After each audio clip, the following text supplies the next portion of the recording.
747 361 degrees. Peace to the Messiahs. Peace to the Messiahs.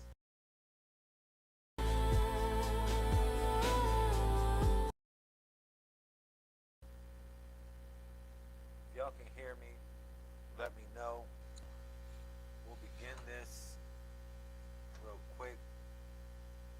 Peace to the family. I want to say I love y'all. Thank you.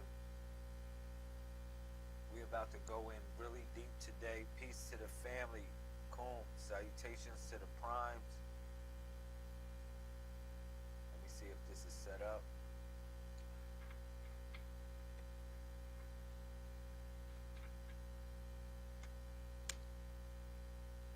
Can you hear me? 1, 2.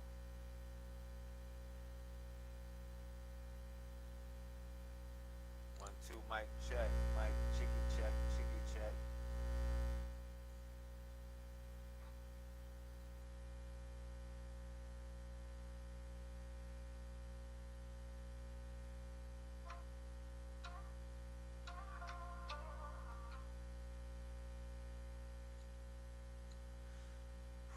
Let's go. Kum. Salutations to the primes. Kum. Ya Tawalu Kum. Ya Tawalu Kum. Ya Tawalu Kum. Ya Tawalu Kum. Ya Tawalu Kum. Kum. Kum.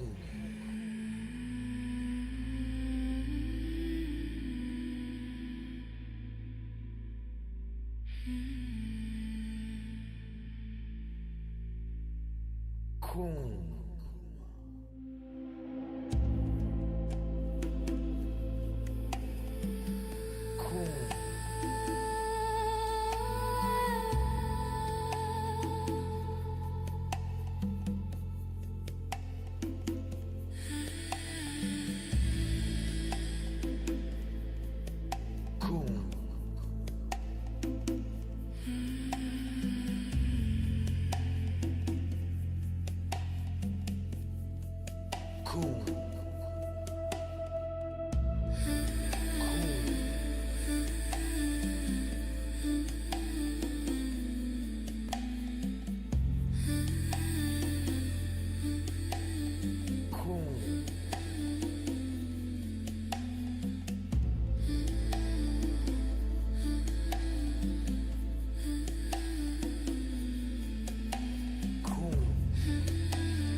Mic check.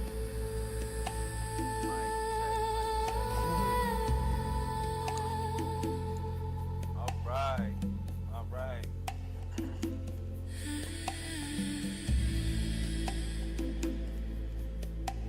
Kum.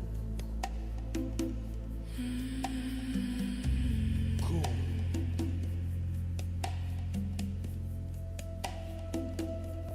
Kum. So, setting up the video real quick. Shout out to Queen Kenya. Shout out to KP. What's up? Shout out to Jasmine. Peace to Uncle. What's up? Peace to everybody watching in the YouTube and the Facebook. Kum. Peace. Peace to the family.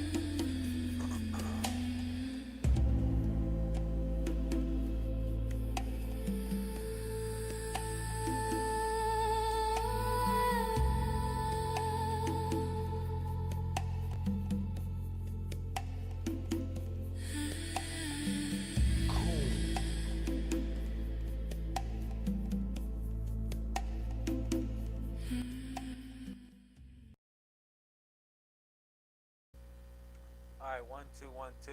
Shout out to my wife and queen, Thea, the goddess, Lamel, in the building. What's up? Share the video. Share the video. Now, I don't know if it's a problem with my audios, This is my first official broadcast in the new house. If y'all want to know, this is the first official broadcast in the new house. So,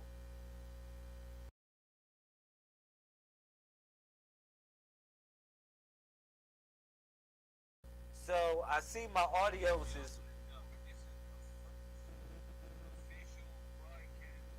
I see my audios is pretty terrible. It's terrible. So I'm gonna work on that real quick. Peace to everybody coming in. Peace to the family. What's going on, y'all? 1, 2, mic check. 2 mic check. Can y'all hear me? Like I said, I gotta work on these audios real quick. This is the first official broadcast in the new house. All right, so as you see, I got a chance to set up the library a little bit, and I just want to tap in with y'all. Peace, peace, and blessings. I want to tap in with y'all real quick. Can y'all hear me? And if it's not clear, let me know.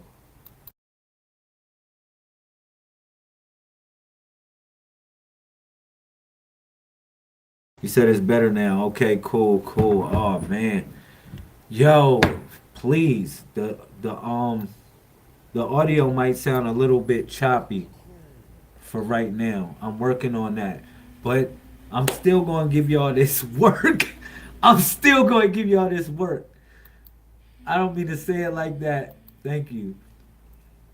Yeah, I don't mean to say it like that, but yeah, yeah. I want to talk about a couple things, and I want to share some love, and I want to say thank you to everybody that's been supporting, everybody that's been, holding the movement up, down, and left, right, as well as from the center.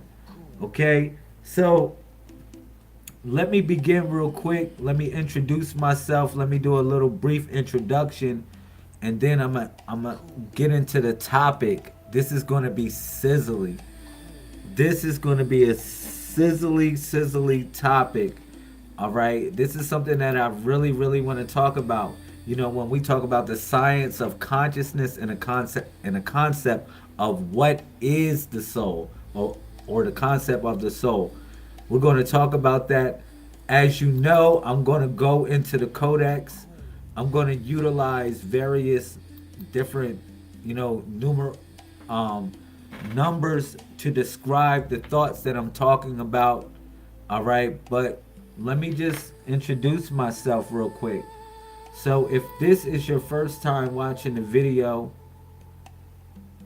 all right, this is your first time connecting up, I am Solar Prime Supreme 131, Lazarus Lamel of the Messiah Code movement, as well as the Dawalu tribe.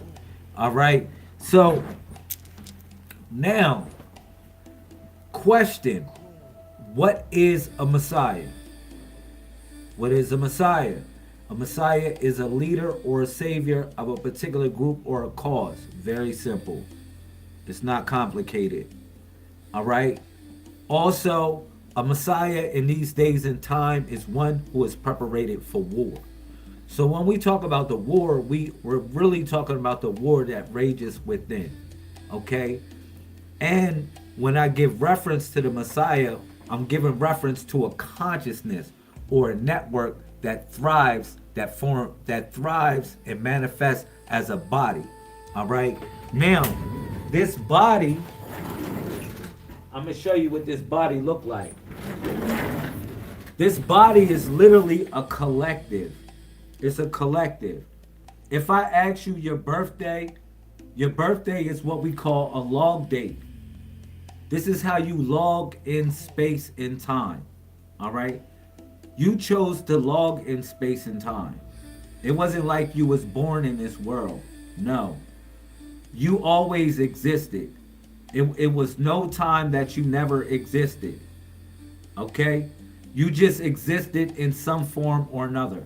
Now, if you having problems with this, You can log in on the YouTube as well under the Messiah code, and you can find it very easy to it's very user friendly to use YouTube and watch the video. You know, you can scroll and you can do other things.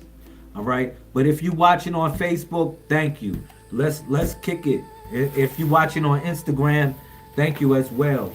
Look, so if I ask you your birthday is a log date, and your log dates create a body. See, it took me over 20 years of research to find out what this meant. You know, again, somebody might say, well, that's the Gregorian time. Well, Pope Gregory the 13th, that's another 13 number. That's the number 13. Pope Gregory the 13th, he actually switched the calendar up. All right? And when he switched the calendar up in 1582, he actually did something to the world. He created what is called an NTP, which is a network time protocol. And that network time protocol put everyone in the world on the same sequence of time in motion. All right, which also created a pocket dimension. All right, so through that, we formed what is collectively called the body of the returning Savior or Messiah. Okay, so that is us. We collectively form that body together. All right, each one of us have a purpose, a significance to fulfill. All right, now that 131 is also the 323. The 323 represents the all-seeing eye. All right? And it also represents the galactic cross. Okay? So when you go to the body of the Messiah, the number 23 would also represent the wrist, the left wrist of the Messiah. Now, if you may ask me, you know, well, where am I on the body of the Messiah? Each one of us have a position within this body. All right. Shout out to my cousin Dunn, the one, Messiah prototype. See, I want to let y'all know, share the video. Share the video if you in here. Whether you in a YouTube, Instagram, Facebook, share the video. Look, I want to let you know that you are the gods and goddesses that they will be worshiping thousands of years from now. You are the prototypes. See, what you gotta know is that, look, if you look at the world, it's in a transitional phase. We don't know what is literally organic any longer. You said put it closer to the camera. A lot of us don't know what's organic any longer. I can put it on the screen even better. We don't know what's organic any longer. All right? But this is the body of the Messiah. All right? And that body of the Messiah brings you to wholeness. See, a lot of people are focused on oneness. See, when we talk about oneness, shout out to my cousin Dunn the One, we not talking about oneness like how people think about it. Because when I be like, when people ask me what is God's name, I say, well, God's name is one. And people be like, one? And they're like, oh man, nah, that doesn't make sense. Well, what if I tell you God is really a number rather than a name? It's really an energy of wholeness. It's an energy of wholeness. You might say one, that's the only way you can kind of describe it, but it's really wholeness. All right? It's really wholeness. So when you are connected with that force, when you are really in that mode, when you are connected with that, you actually feel whole, complete. All right? So now, it's certain things I want to share with you about the codex. All right? We live in a day and time where, like I said, we are in a transitional phase. How many people remember when you can dial up phone numbers when you used to remember the phone numbers? Or remember a time where there was no internet? You know what I mean? Or you remember a time where basically it wasn't no electricity like that. I'm just saying. It's people on this earth that remember that at this moment. So these people, they're going to utilize these people for something in the future. You might say, well, what is that? Right now, neuroscience is mapping the brain, is mapping the cognate response of the brain based upon certain reactions. You might say, what reactions? For instance, like they might market something on the screen for you. They might play something on the screen for you, or they might shut down EBT for a couple months just to see how you'll react. All right. But at the same time, they're measuring your brain. They're measuring your brain waves just to see a human response to, necessity or danger or fight or flight or anger or certain other things. You don't even understand. Like I can show you on a screen where they have experiments where they send out rays or they send out different rays and it changes the emotional response of people in the corresponding sector of that ray. I'm so serious. Now you might be like, whoa, this is deep. So how can I defend myself against these things? How can I defend myself against such things? I'm going to tell you, it's only one way to defend yourself against such things. You got to have psychic self-defense. See, let me tell you something. Like, if you want to call it the devil, if you want to call it the force of opposition, whatever you want to call it, it knows when you feel a certain type of way, and it knows when to attack you in a certain type of way as well. For instance, a lot of times when people are depressed, these are the times that they get sick. A lot of times when people are in emotional, something emotionally going on with them, their immune system goes down in response. Their immune system goes down in response because their emotion is out of whack. I'm just saying. It happens like that. It truly happens like that a lot. So you got to have a psychic self-defense in these days and times. All right? Literally, you got to be able to know what's on each side of you.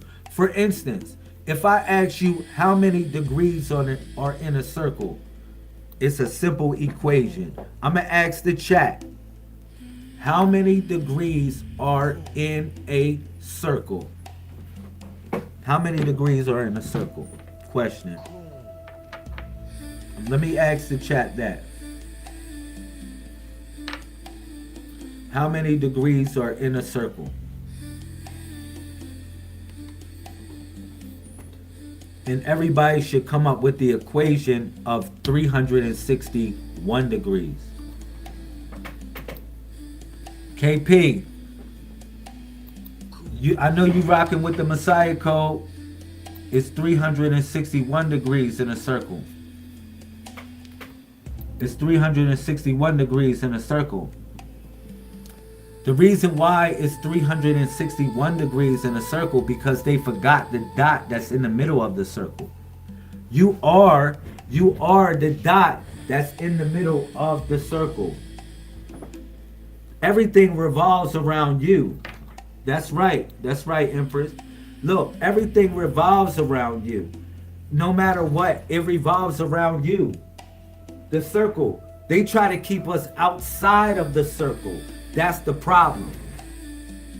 The problem is they kept us out of the circle and they kept us out of the loop. Or in the loop, excuse me. They kept us in the loop, but out of the circle. All right? So, in order to get out of the loop, you must know how to spiral up.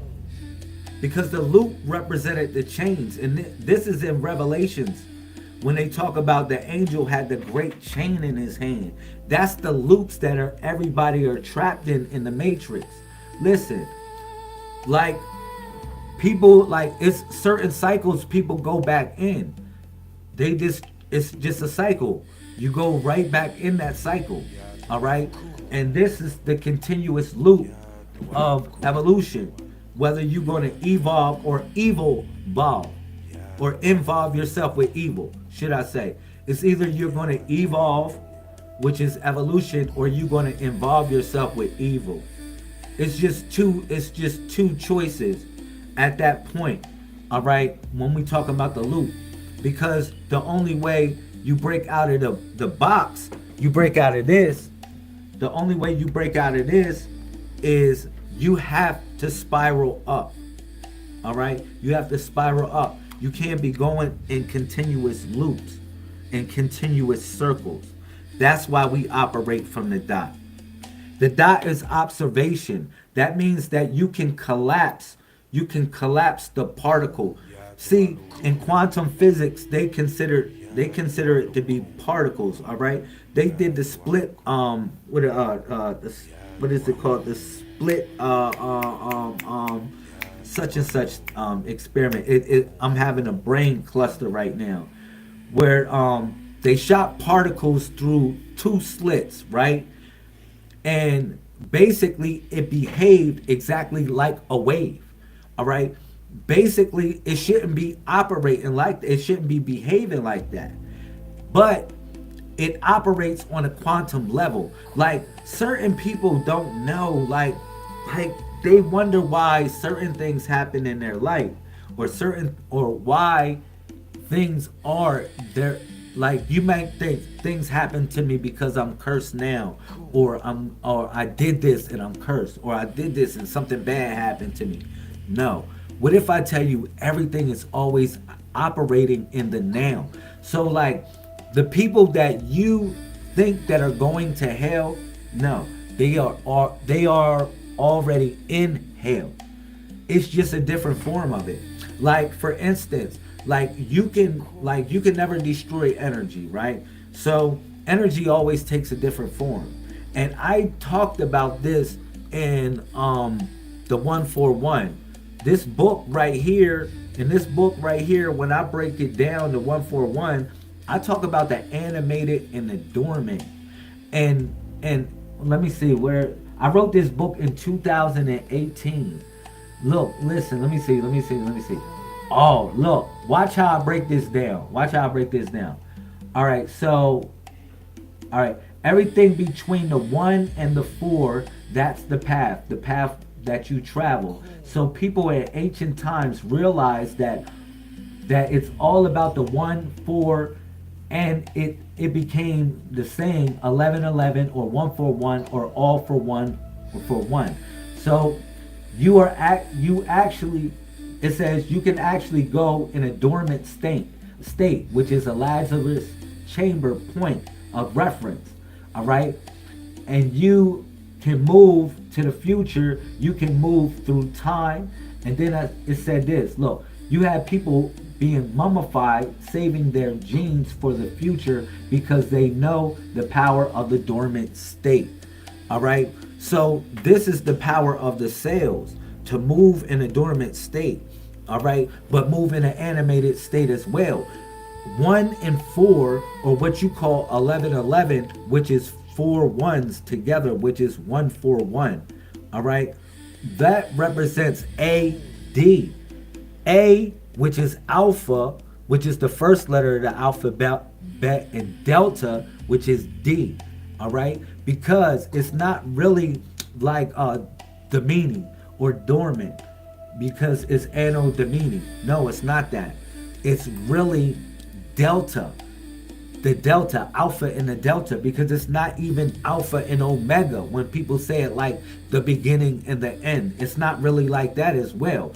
It's really alpha and delta, because the alpha and the delta tells you that the beginning of something is the ending of something, and the ending of something is the beginning of something. So everything moves in an everlasting cycle like that. You know what I'm saying? So you have people being mummified, saving their genes for the future because they know the power of the dormant state. So they can literally be reanimated in these days and times. And that's what I was talking about, the Schumann resonance, like being the Akasha records. Yo, listen, the Schumann resonance is really the Akasha records. When they talk about or give reference to the Schumann resonance, they're actually giving reference to the Akasha records itself. And whether you know it or not, this is your star map. This is your star map right here. The gods, the whatever, the ancient ones, whoever, whatever you believe in, the thunder god, the thunder gods, or the thunderbolts, the thunderbirds, whatever you believe in, they left us something here. And this is our star map. This right here is mathematically sound. This right here, ladies and gentlemen, gods and goddesses, kings and queens, emperors and empresses, is mathematically sound to connect you up with the stars. All right? And you might say, well, how is that? How is that? Really, I'm going to break it down. Look. Real simple. See, this is the body of manifestation right here. I told y'all, I said how we all are manifested in this world. We all take a position within this body. But this body is different right here. This is your body of resurrection. This is your star gate. You see right there the seven portals. The seven portals right there on the spine. You see the seven portals right there on the spine. And these are mathematically sound. Because if I told you to pick a number between 1 and 31, and those same numbers represent your log date. You see this? This represents a key. A key. Like, sort of like if I would shake your hand. If I would shake your hand in such a manner, this would represent a key or a gateway to something. And that gateway would be to your heart. That would be that same gateway, because that's the 1 through 31. That right there is that same 1 through 31. And that 1 through 31 represents the portal. Because again, your log date, how you logged into reality, is between a 1 and 31 number. And you might say, well, what about the year? Nobody knows what year it is, because nobody knows when the universe was actually created. So we move in a cycle of 7. All right, we don't move in 365 days. It's actually 392 days in our calendar. All right, for real. It's 392 days. That's why I told you we got to move in a spiral. We can't move in a circle. And if you notice, our cycles move throughout the calendar like that, in a spiral. All right, so you got to go back to the 7. Think about this. The earth was created in 7 days. Why would you have 365 days in your cycle? That would be Lucifer, the fallen star, which would be the sun that people worship. That would be the sun that people worship. You have an inner sun inside you. You have an inner sun inside you, which seats at the solar plexus. You have an inner sun inside you, which sits at your solar plexus. Because soul, again, is a Latin word for sun, and R is another word for fire. All right, but all of these things exist within you. All right, so but when we talking about the 7, we talking about the mind, because Sunday represents the mind. And then when we talk about Monday, which represents the moon, Monday is correspondence. As above, so below. And then you got Tuesday. Tuesday is vibration. All right. And then you got Wednesday, which is polarity. Thursday is rhythm. Friday is cause and effect. And then you got Saturday, which is gender. All of these days move simultaneously in a cycle of principle called wholeness. All of these things.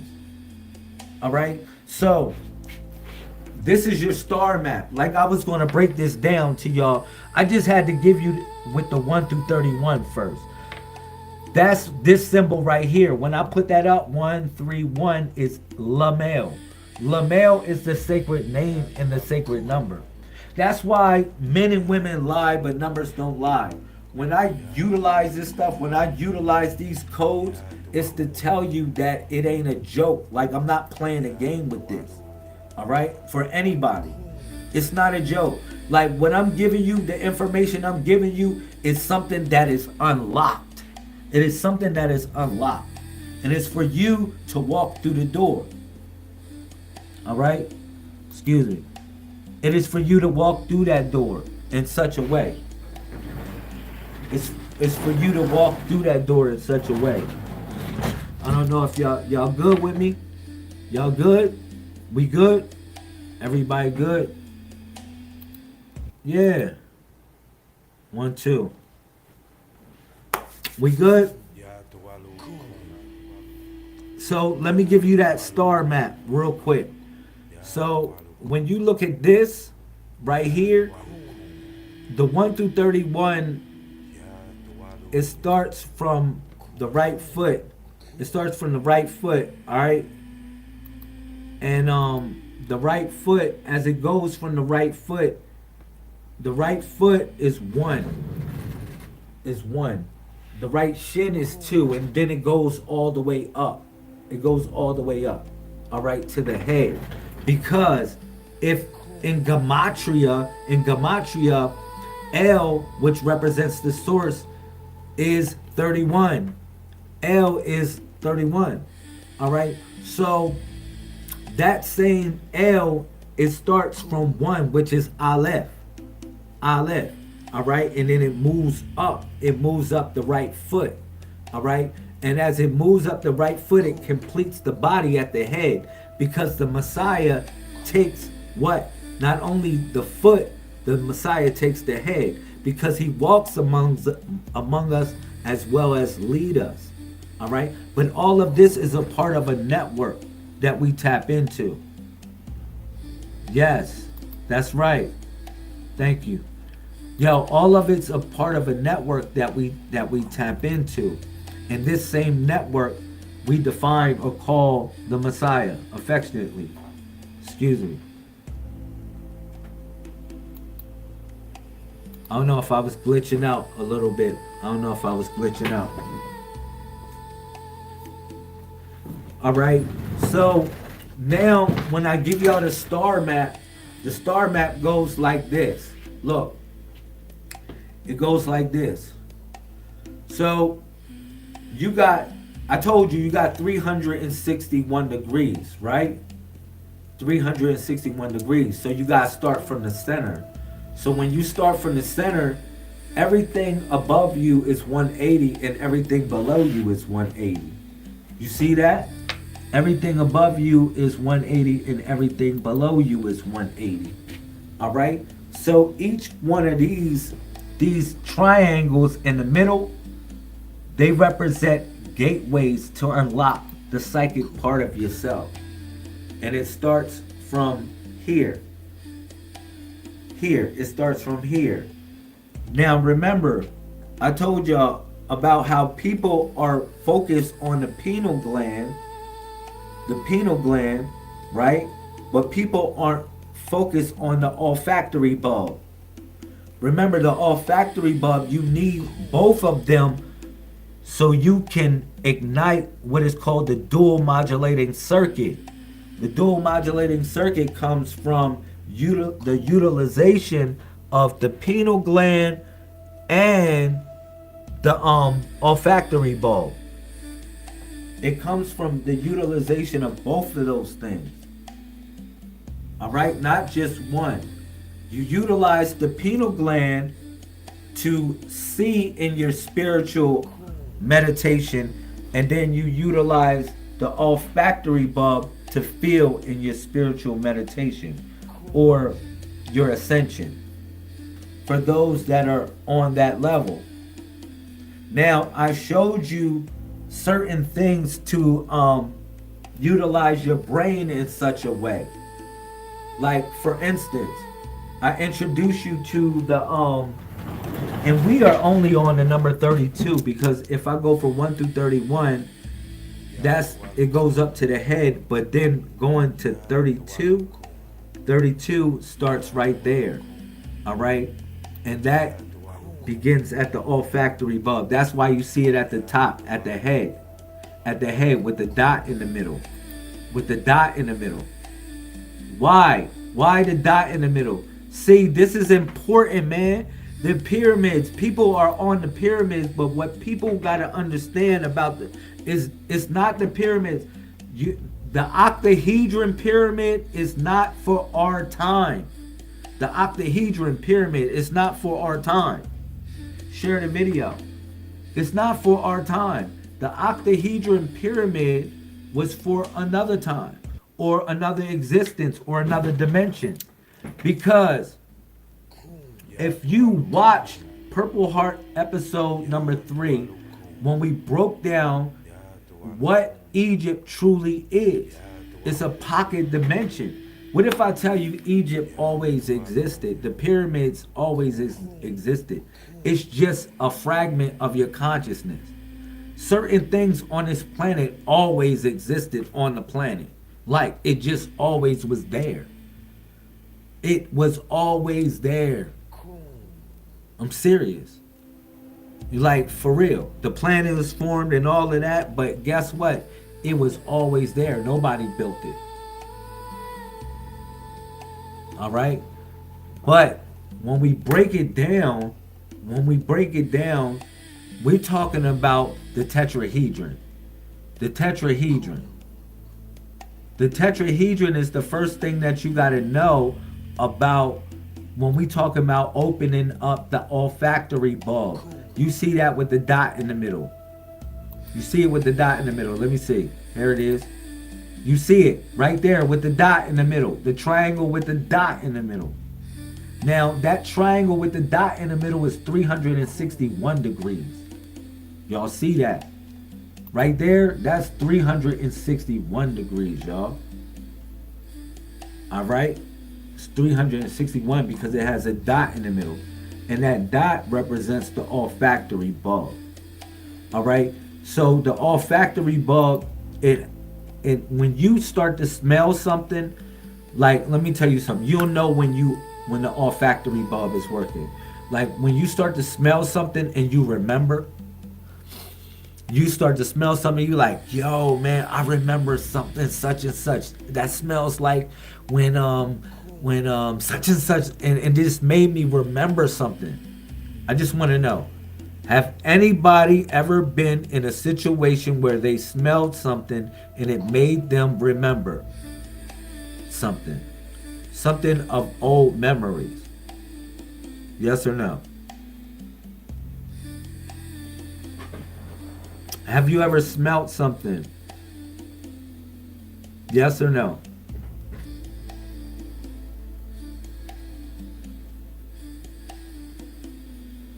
Yes. All right, so I got a yes. All right, cool. So, yeah. So, what you felt at that moment is you igniting the olfactory bulb. If you notice, they always knock the noses off of our statues, our ancient statues. They knock the noses off in such a way. They knock the noses off. And you might say, well, why they knock the nose off? Because they know the power of breath. But you breathe through the nose to ignite the olfactory bulb. When you breathe in such a way through your nose in meditation, not through your mouth, you start to remember. I got another yes. Yeah, you start to smell something and you remember something, right? Look, listen. If you breathe a certain way, if you breathe a certain way, right? What you'll do is you'll you'll activate your olfactory bulb if you breathe a certain way through your nose. And if you align your spine a certain way, look, you'll ignite the olfactory bulb and you'll start to remember. And you might say, well, what will I remember? What will I remember? I'm telling you, you'll go into the ancient ones. If your mind is set on certain things, you'll start to remember yourself in certain ways. You'll start to remember because existence always existed. Energy always existed in such a way. So you'll begin to remember yourself. I'm just telling you. You know, but breaking this down, remember when I said this is the first triangle that you gotta master? YouTube, Facebook, wherever y'all at, listen, this is the first triangle that you gotta master, which is the tetrahedron. The tetrahedron represents the cornerstone. It represents the cornerstone. Let me show y'all something real quick. Look. Y'all see this? Y'all see this? Look. This is the tetrahedron. This represents the corner of a box. It's the corner of a box. So like if they put you in a box, any type of box, the box would look, the corner of the box would look like this. Y'all hear me? If they put you in a box, let's say they put you in a prison. They put you in a prison, right? If they put you in a prison, the corner of the box, they put you in a cube. If they put you in this cube, if they put you in this box, guess what? The corner of this box would look like this. What did I tell you? Didn't I tell you? Didn't I tell you? The corner of that box looks exactly the same as this, right? Can I get a yes or no? Somebody see it? Kind Fear, shout out to Kind Fear. Been rocking out with us for like 8 years. Thank you, Sister Kind Fear. You see this? Aren't these the same? You know what I mean? Yeah. That's why I said it's not those pyramids. Those pyramids, let them have them pyramids. You got another pyramid. Your pyramid is the tetrahedron. The reason why your pyramid is the tetrahedron is because you go the corner. See, the thing about it, the corner represents the cornerstone. The cornerstone, if you if they say go to the closet and pray, they was talking about like the ancient priests, they used to go to the innermost corner of the temple and pray. That same innermost temple was called the Dabir. The Dabir was the niche or the cornerstone. That same niche or cornerstone was what made them break them free from the prison or the prism. Because the prism is what the light shines itself through. It shines itself through the prism in order for us to basically how should I say, however reality is, it's within the light.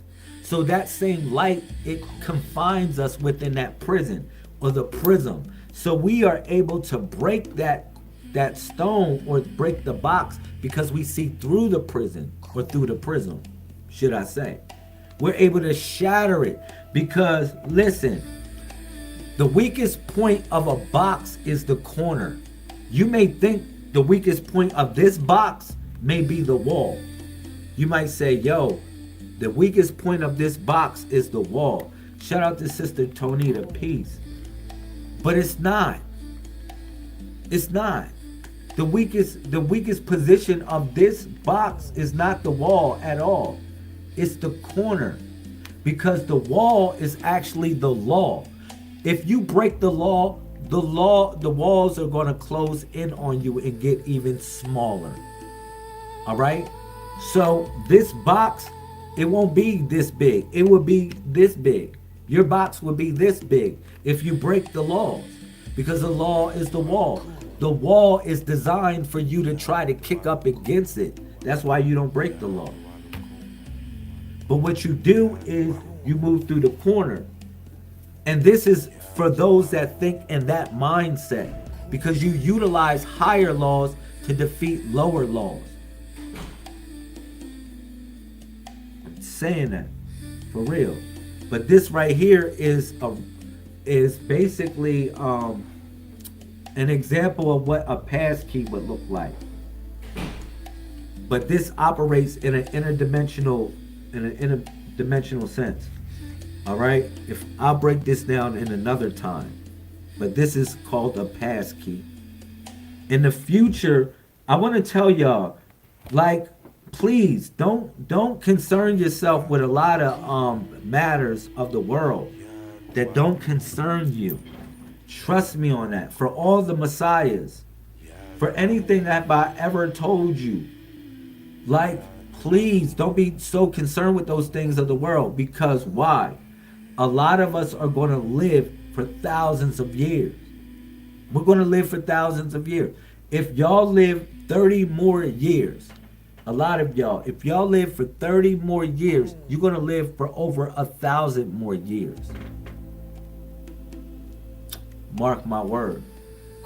They already have the technology. They just haven't released it. They already have the technology. They just haven't released it. Whether you know it or not, they have mapped the whole human genome in 2022. Do you know what that meant? They got the answer or the key to life. The sacred key to life. And if they want to give it to you, they'll give it to you. All right? But we have the key to life. That's why I'm telling you, right now, we must embrace the new age, which is called Tanun. And you might say, well, what is Tanun? Ta is to express something from your mouth or from your mind, and it's manifested it into reality. And Nun represents the womb that word that carries itself. Because Nun represents the well or the primordial waters.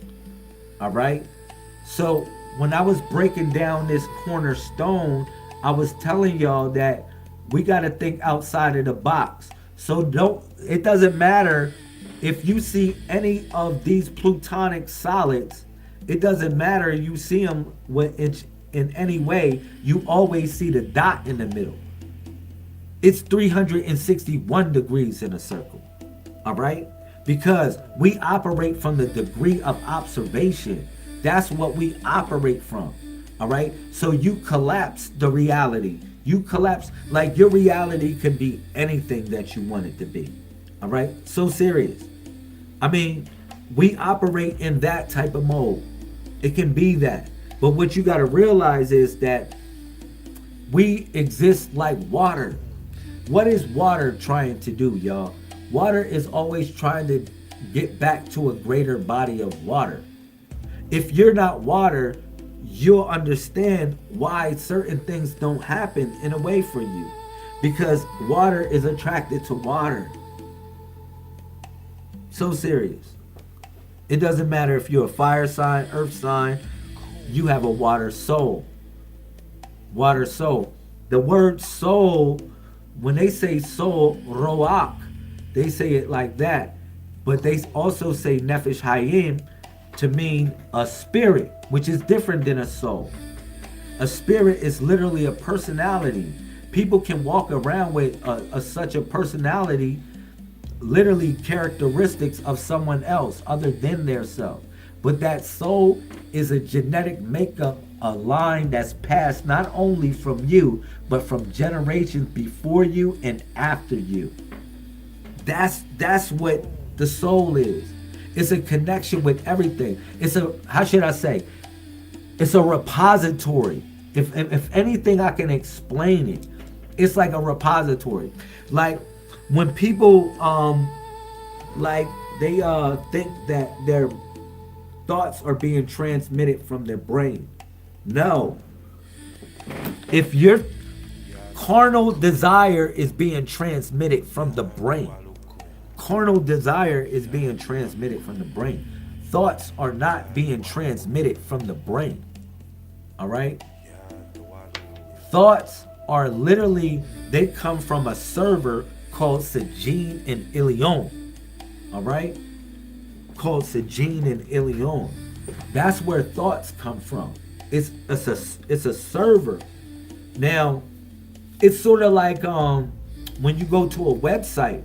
When you go to a website, if you certain parts of the website is populated from an API from another corresponding website.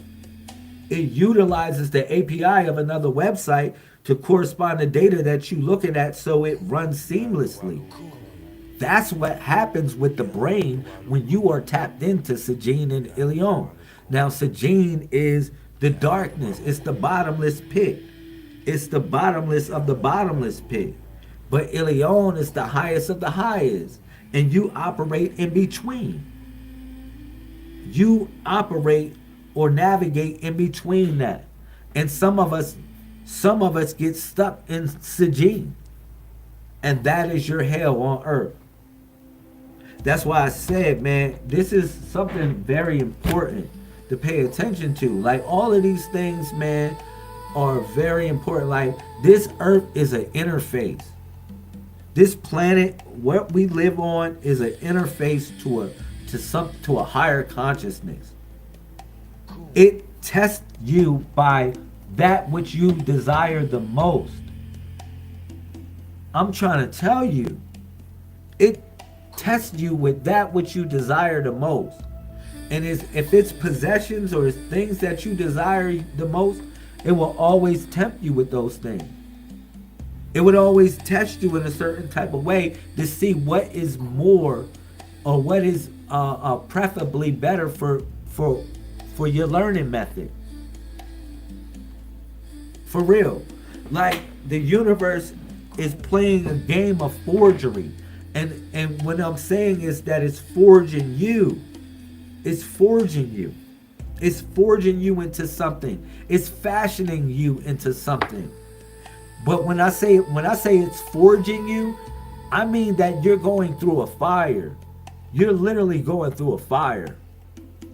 You have to go through a lot of hell to get to a little bit of heaven. For real, for real. On this earth, you're going to go through a lot of hell to get to that little bit of heaven that you desire. But that heaven that you in is a haven, because that's where the word heaven comes from, the word haven. It's a gathering. That's where they got the word church from, ecclesia, to gather. All of those are symbolic of the same thing. All of those are connected to the same thing. You make all of these things resonate within you. All right. So when I break these things down, I break it down from so many angles, because I'm telling you, don't sleep on the idea that we are this. That we are this, and we have the star map and the gateway. And what people are waiting for is too late, because it's already here. It's already here. The problem is, people been asking for whatever to come. They've been asking for these things to come, and when it came, what you gonna do with it now that it came? Because you are that. You have the task, and you have the ability to make these things happen. So we operate within the dot. See these things for what they are, y'all. See them for what they worth. All right? And this is the keys to the dimension of time. Okay? And this makes you think. It makes you think, because this is your face. This is what you face. When I say face, I'm talking about the face of a cube. The face of a cube. because this is a geometrical structure, right? Each side is called a face. And we talking about what you face. What you face, truly. And when you go to and fro in the earth and what you face, you have to be able to unlock it. That's why the square is like this. The square isn't like this. This represents the closed eye. But the square is like this, which represents the eye has been opened. Y'all see that? It represents the eye has been opened. Everything I show you is symbolic of something else. It's symbolic of a higher code. I'm not just showing you these things for naught. I'm not just bringing these things up for naught. It has a higher code attached to it. And this right here represents the face of time and how it operates. I told you, I said, man, look, we have to go back to the 7, right? And when I was talking about we going back to the 7, we got a calendar, right? And a calendar doesn't operate like this. It operates in 392 days. 392 days in our calendar, right? So each day is connected to the square, the triangle, and the circle. Like each moment is connected to either the square, the triangle, or the circle. And this is a functionality of the mind, because the square represents the universe. It's the quadrant. You measure. That's the only way you can really measure the universe is with squares. All right, or the cube, or what you consider to be the cube. That's how you measure the universe, as the quadrant. All right, and we'll get into that in another time on how to move, or how one moves through the universe. You said smell is the closest sense tied to memory, and that's correct. All right, but this is the calendar that links us up. When you think about like today's date in the codex, how it moves through a mainframe. A mainframe consciousness is what we're in these days and time. It's like reality is literally programmable. You can program reality in such a way, all right? And you move through these geometrical shapes in order to program that reality that you live in, all right? Proof in case. Now, I talked about operating from the dot. You wouldn't know the circumference, the radius of the circle if you didn't have that dot, all right? But you have 120 and 120 and 120 around this geometrical shape. You have these degrees.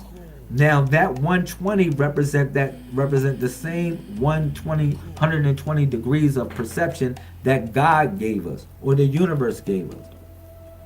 When they said man will only get 120 years, they really talking about 120 degrees.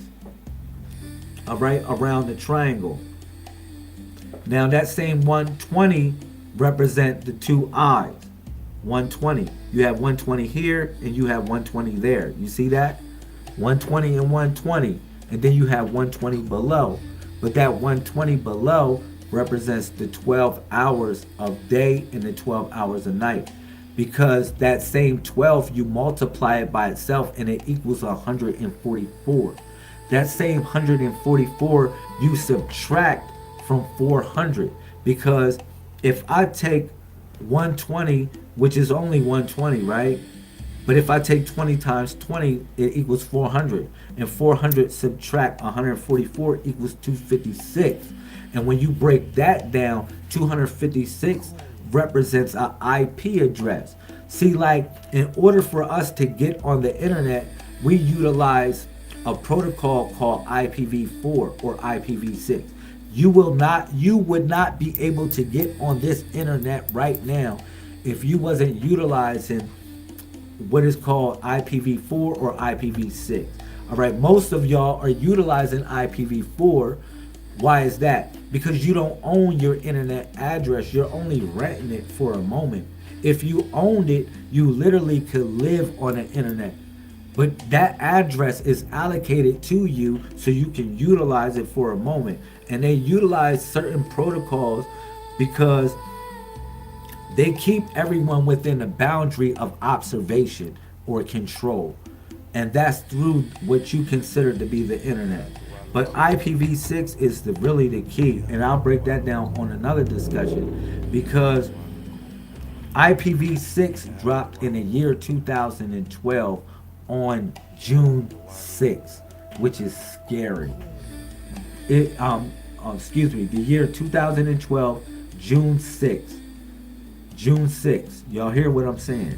Now y'all marked the end of the world. Everybody was scared. Oh man, the end of the world is 2012. And then they did drop the end of the world when they gave you IPv6. Literally. It was the end of the world as you know it, but nobody knew what was going on. What was going on is that all the internet addresses were brought up. Everybody, they used up all the internet addresses.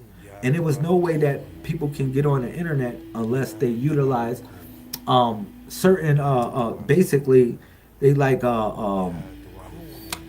they got certain address basically when you go out of your local area. If you have private addresses, they have addresses for these. But if you go outside your local area, it changes into another address. And these things are interchangeable between users. All right. But there are a certain pool of these addresses that are already used up. And that's why we pay for the internet. We really shouldn't have to pay for the internet. Why is that? Because it is self-sustaining. It lives. It doesn't shut down. It's like water. It's like water, to be honest. It's not, nobody's going to ever shut down the internet. All right? Because it's a living entity as we speak. All right? It's functioning as a living entity. All right? So basically when they came out with IPv6, people were utilizing that same IPv6 to upload data in this same stream of web. And that same data was what you consider to be consciousness. Man, this is going heavy. This is some heavy stuff, man. I don't even know if I can go there with y'all. But people were uploading their consciousness into what you consider to be the internet. Because it's something that never shut down. It's something that sustains itself and is always awake. So if one would want to retain their consciousness or put their consciousness in another body or in another form, like in a machine or in a biological machine that they make, they can preserve it through the internet. All right, but they had to utilize IPv6 in order to do this. All right, because it's no way. Like, let me ask, yo, this is deep. IPv6. Let me ask. I'll ask chat or I ask whatever.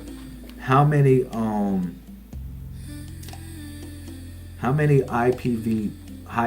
addresses is IPv6? How many does it have? 340 undecillion. 340 undecillion. I don't even know how much that is. That's yeah. How many IP addresses does IPv4 have? And IPv4 only has basically like 4 billion 4.3 billion addresses. So imagine that. You got IP addresses for devices. So many devices take IP addresses. But that's another discussion because, like I said, they are uploading their consciousness. They are utilizing an IP address to upload their consciousness into the web. Because web is really wah wah wah. When you said www, www was wah wah wah. The sixth letter of the alphabet of the Arabic alphabet is wah, which represented the basically 666. So instead of saying 666, you would say wah wah wah or www. All right, I'm just telling you. Shout out to my brother John Farmer. Hey, bro, I'm about to become a farmer, man. As you know, me and my wife, we got some land out here in North Carolina. Shout out to my brother, man. He's been, man, that's a childhood friend of mine. He remember when we was doing it big. Shout out to Vegas. Shout out to Vegas. Everything is in Vegas. Stays in Vegas. They can keep that in Vegas, though. They can keep that in Vegas, bro. I ain't lying to you. But on another subject, if y'all don't know by now, this is a new house. Yo, I'm following you, bro. Yo, man, that's my brother, man. Shout out to brother John Farmer, man. Man, listen, we just moved from Tampa, Florida to Gastonia, North Carolina.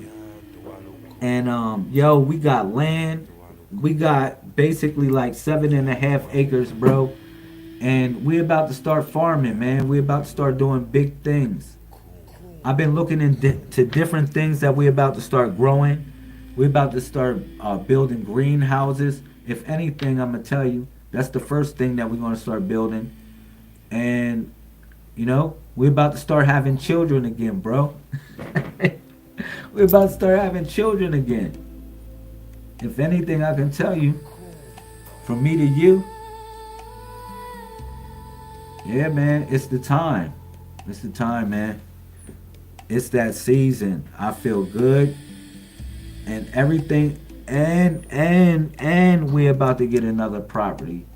We're about to get a whole nother property in a couple weeks. If anything, I can tell you, life is grand. It's so good. It's so good. It is so good right now. And, you know, being able to bring life into a place like this, you bringing life, man, I'm telling you, I'm going to have super children. My grandchildren and my new children, they're going to be like, this is going to be Xavier's camp. You going to be like, yo. You're going to be like, yo, your bro is, he making superhumans. Yo, my new children, they're going to be superhumans, bro. I ain't gonna lie to you. They're gonna be eating all organic food from the farm. Man, we're gonna be raising all organic food from the spot, bro. From the spot. That's what we're gonna be doing. If anything, I can tell you, for everybody that's a part of this journey, listen, we about to start doing this big. You're gonna see the tribe out here. You're going to be seeing a tribe out here. All of us are going to be doing big things, man. Because it's going to be a centrifuge where we can get that energy together. Trust me, it's going to be so contagious. You're going to be seeing people getting rich.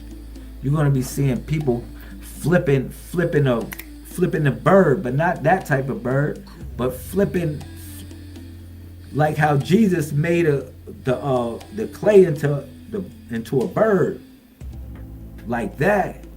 It's the energy is going to be so contagious, bro. Listen, we are on a quartz mine. Don't you know our property is on a quartz mine? We walk the property, and then it's so much quartz, boulders of quartz. I'll show you a whole bucket of quartz, bro. Like a whole bucket. Look at it. What are you saying? It's a whole bucket of quartz. Whole bucket of quartz, fam. Yo, you know what I'm about to start doing with this? Yo, I'm about to start getting for chisel my nizzle. I'm about to start. Y'all want some sacred stones? Y'all want some real sacred stones from the quarry? Not something from some African that they had in Blood Diamonds, in the movie Blood Diamonds. Not no stuff like that. I'm talking about something from the hand of people that dug this stuff up. Y'all want some real crystals? Y'all want some real stones? Wait till we get our tumbler systems and we start to chisel these things and start to smooth out this quartz and cut it. Look at that. Raw quartz. Raw quartz, bro. Raw quartz. Raw quartz. To some people this is worthless, but to others this is worth a whole lot. And this is also the components that's in your computer. It's not like it can't be utilized for such a thing. So, man, we live in a prosperous time. If anything I can tell you, family, we live in a prosperous time. And ever since being around these quartz, man, I feel like a beam of energy going out to the universe. I live on a mountain too, bro. A whole big mountain. If you go to the back of the property, you'll see a whole big mountain. You're like, oh man, we gotta climb that mountain. Yeah, we about to climb that mountain for real. Whole mountain right there. All right? And that's what we doing. We about to raise messiahs up. Messiahs. Look, let me say this to y'all. We're going to be training. We're going to be really training. When I say we're going to be training, we're going to be really getting ourselves really on our higher self. Where y'all come out here for a week.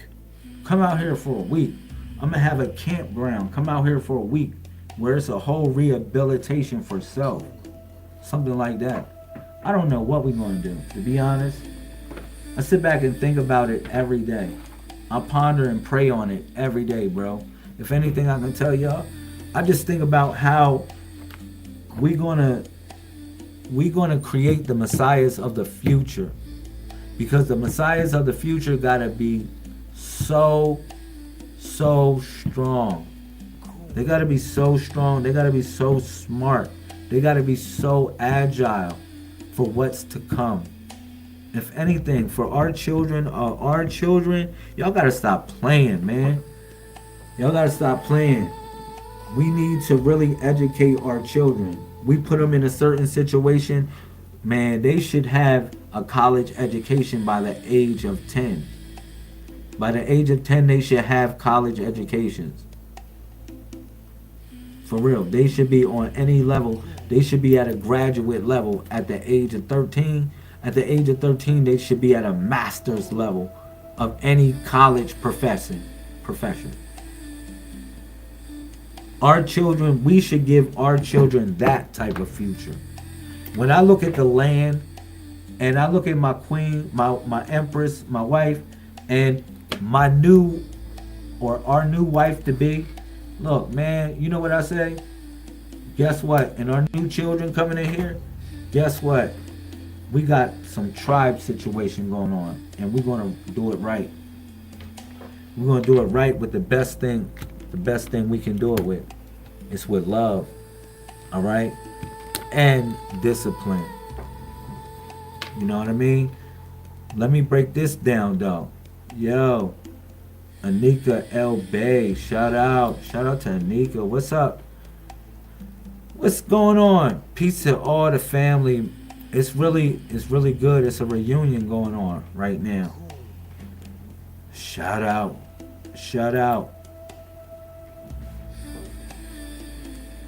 What else I want to say?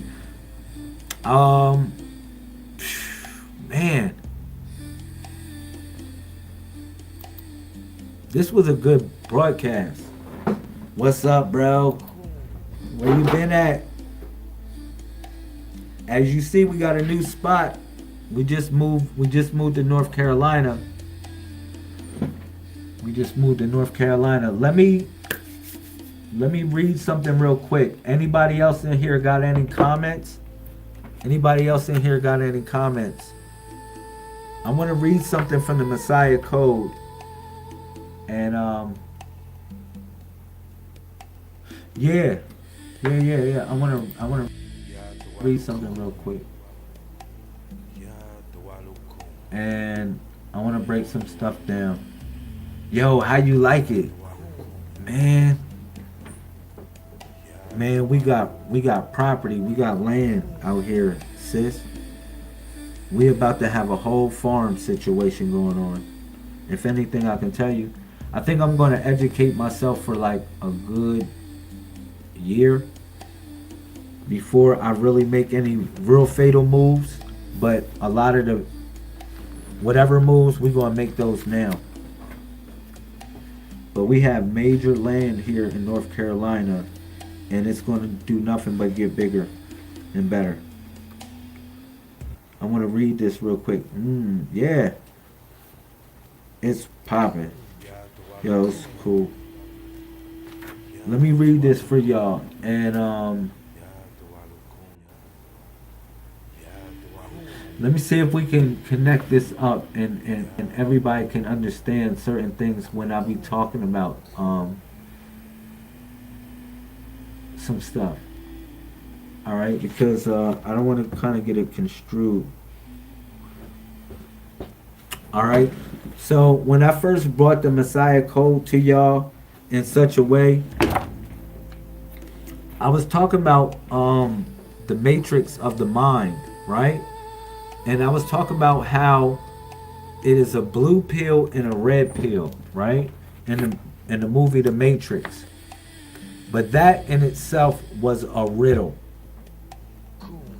The blue pill and the red pill was a riddle. You was not supposed to take the blue pill or the red pill. Sorry. Oh, we good? We good? Alright. You wasn't supposed to take the blue pill or the red pill. Alright? You were supposed to take the purple pill. Okay? The blue pill and the red pill were a trick in the Matrix movie. It was a riddle. Okay? The blue pill represent forgetfulness, and the red pill represented sacrifice. Let me explain it real quick briefly. The blue pill represented if someone told you the truth of such a thing, and you would like to forget that truth, what you would do is take the blue pill. All right? You would have your memories washed away, and you would go back to the waters of your mother. Okay? If you take the red pill was for sacrifice. Instead of you forgetting, you would actually have no remorse. It's not like you'll forget. You just don't have remorse, which is like a part of forgetting. It's like forgetting. You just don't have remorse for betrayal. You know what I mean? Like if you betray someone that gave you the truth, like somebody might give you the truth and you might betray them in such a way that you may bring harm to that person. You know what I'm saying? Those are the red pill takers. It's like Malcolm X or Huey P. Newton. You know what I mean? Various revolutionaries of the past where people close to them, they were brought down by the people that were close to them. A lot of them. They were infiltrated by people that were close to them. All right? Is that a fact? Yes, it is a fact. They let in people who were close to them, many powerful men. And these same men were betrayed by people that were close to them. All right? For whatever cause, whatever reason, which led to these men losing their life. Those are the red pill takers. Those are the people that took the red pill. But they don't have remorse. You know why? Because these same red pill people are given money so that they don't have remorse. All right? They give them money so that way they don't be remorseful. All right? The blue pill people, they don't give them money at all. When the people take the blue pill, they don't give them money. What they give the blue pill people is they give them amulets of sort. They make them a cross. They may give them a ankh. They may give them a kufi, a jalabia, whatever religious relic that somebody gave them the truth in. They'll give that person that. They'll give them like a headdress to wear. Like if somebody gave you the truth and they wear headdresses, they'll give you a headdress to wear. If you wore the blue, if you got the blue, took the blue pill, it doesn't matter. You can a Christian tell you the truth. They'll give you a cross to wear. So that way, if somebody is to approach you with the truth, they will perceive and think that you already have it. So they won't approach you. They'll be like, look at this person. They got a cross on. I won't approach them with Christianity. They got the truth. They're like, look at this person. They got an ankh. Hotep. Hotep. Why should I? No, I'm not going to say, I'm not going to teach this person the truth because they already know it. Because they're wearing an ankh. And it goes on and on and on for whoever gave you the truth. These are the fakers. These are people walking around. You think that they are these people, but they're not. They're not. They're not those people. They just walk around looking like that. That's why I walk around, I look as I may. And people accept the message as it be. I don't have to be in a priestly robe. I can say without whatever I need to say on here. If you connect with the message, you connect with it. I'm not trying to be a holy poly roly guy. That's not my memo here. You know what I'm saying? I'm not one of those type of people. But I am honorable. And if you are honorable, we are honorable with each other. That's what it's all about. All right? So, yeah. Yeah, that's really truly what it's about. It ain't about positive and negative and good and bad, ugly and pretty. It's about honor. You know what I mean? It's about being honorable with each other. You know what I mean? So, yeah, exactly, noble beings. You know?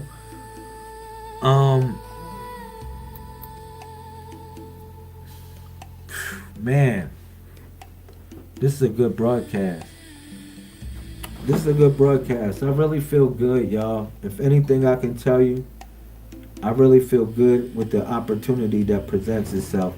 Let me read this real quick, and let me break down that red pill. That red pill and blue pill situation is deep, right?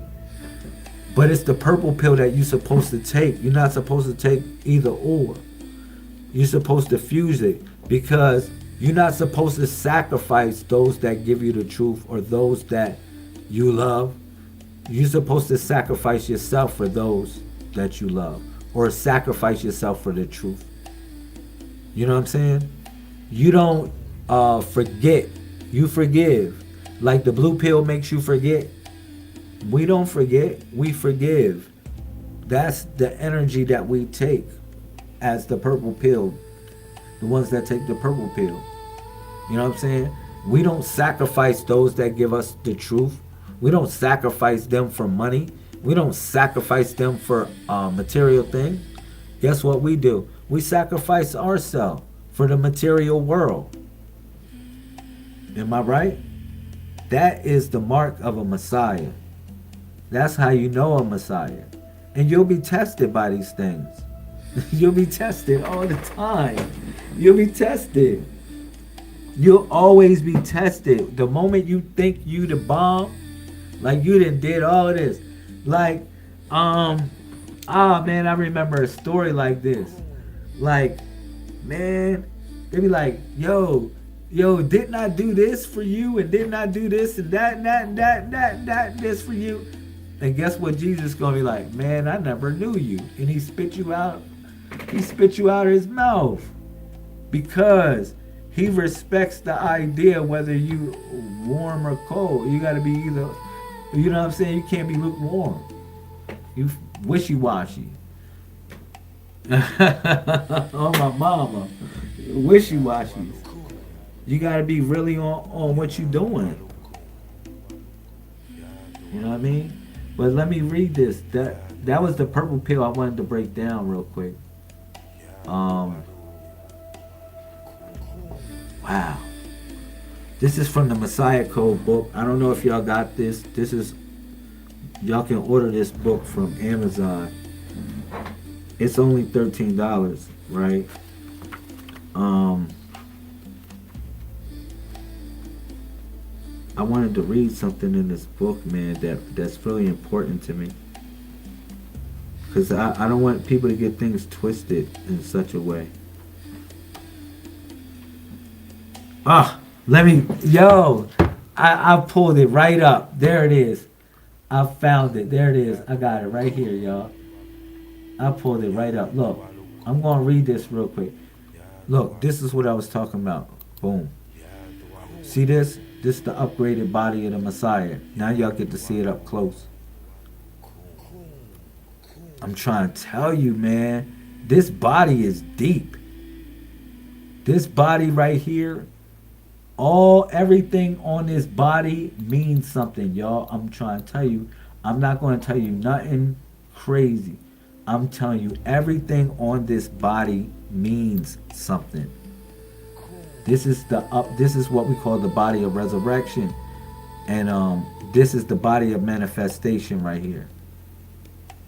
All right? That's the body of manifestation. All right? And each one of us have a position within this body. All right? We all have a position within that body.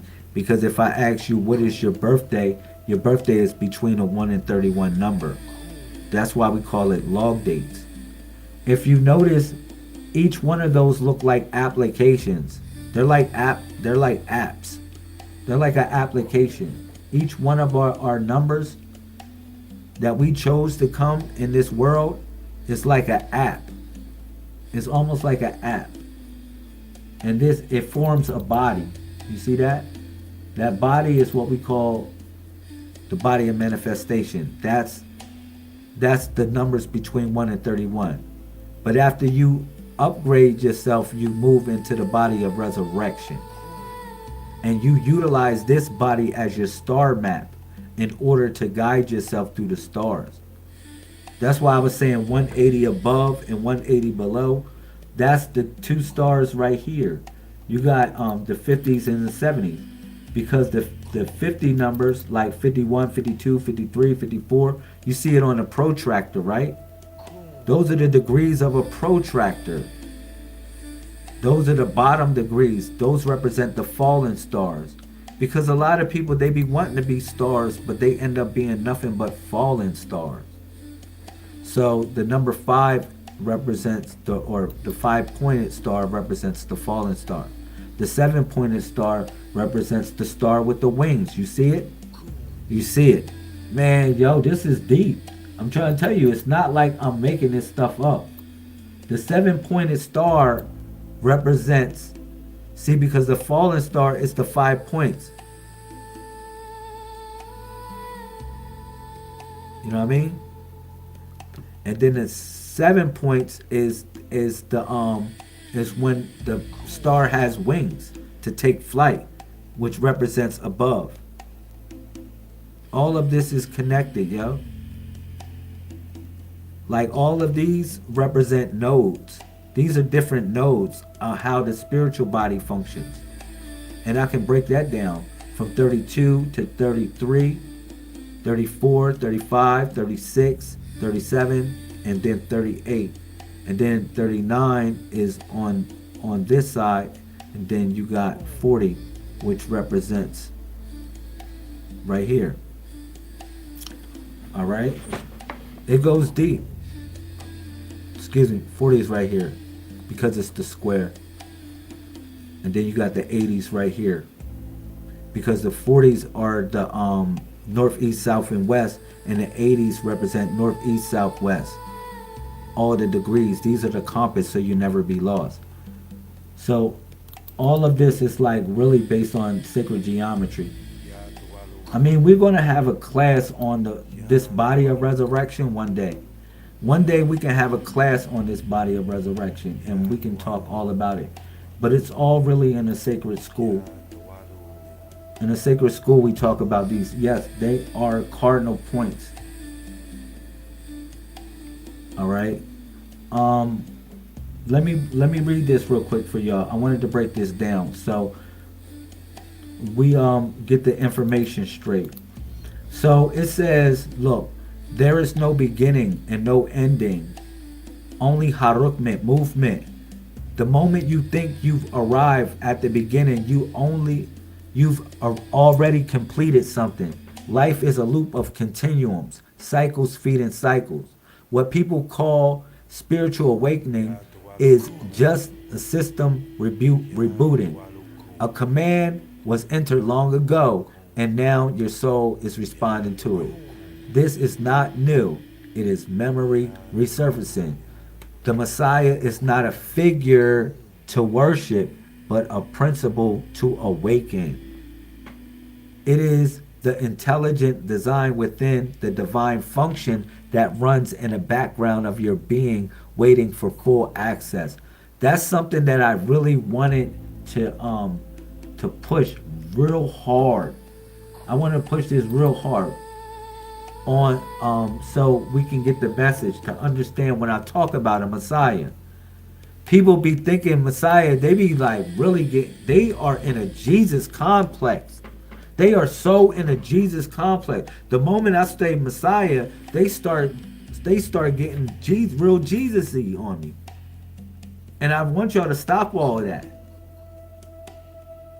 Because it's not that. When you look up a Messiah in the dictionary, it says a leader or a savior of a particular group or a cause. Let's stop being religious. Can you read it again? Yes, I will. Look, it says this, sis. It says,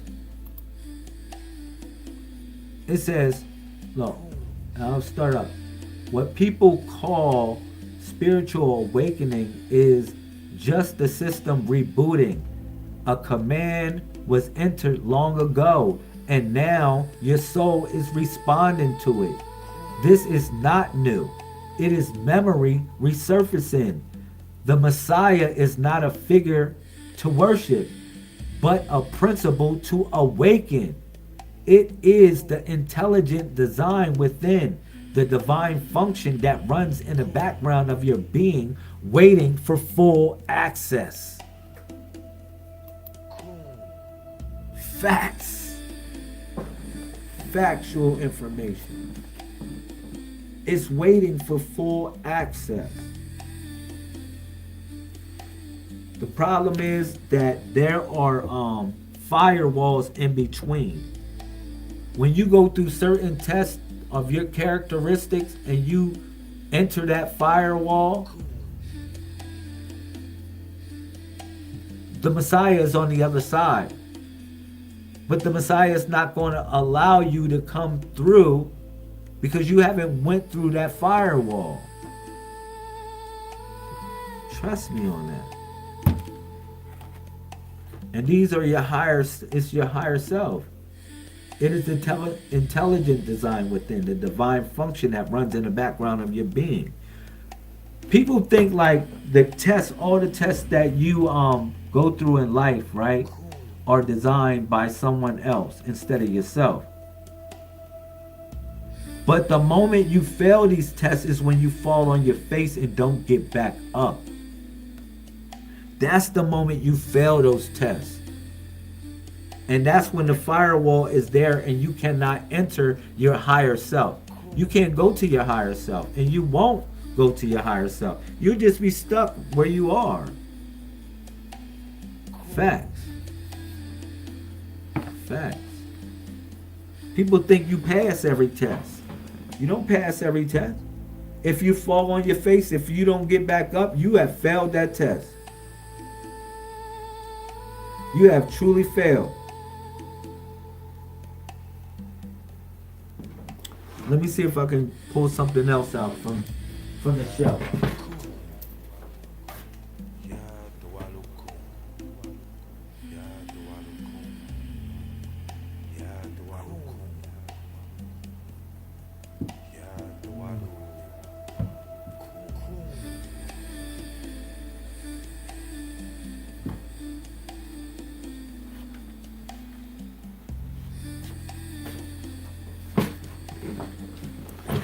I'm gonna pull this out. This is The Women Who Changed the Course of History. This is another book by Solar Prime Supreme Lazarus Lamel. You can find this book on Amazon, yo. I want to talk about a woman, and I want to talk about a powerful woman. I want to talk about a powerful woman real quick, because we're talking about the women who changed the course of his story. But I want to talk about a powerful woman real quick, and then I'm gonna leave it. I'm gonna leave it at that.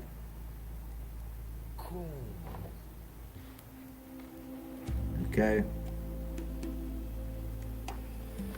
How y'all feeling though tonight? What's going on? Peace to the family, man. How did y'all come in the new cycle, man? Man, this is one of the. I'm gonna tell y'all, man. This is one of the worst days that I ever had, man, in my life, man. This day right here, January 3rd, man, it's one of the worst days I had in my life. It's one of the worst days, yo.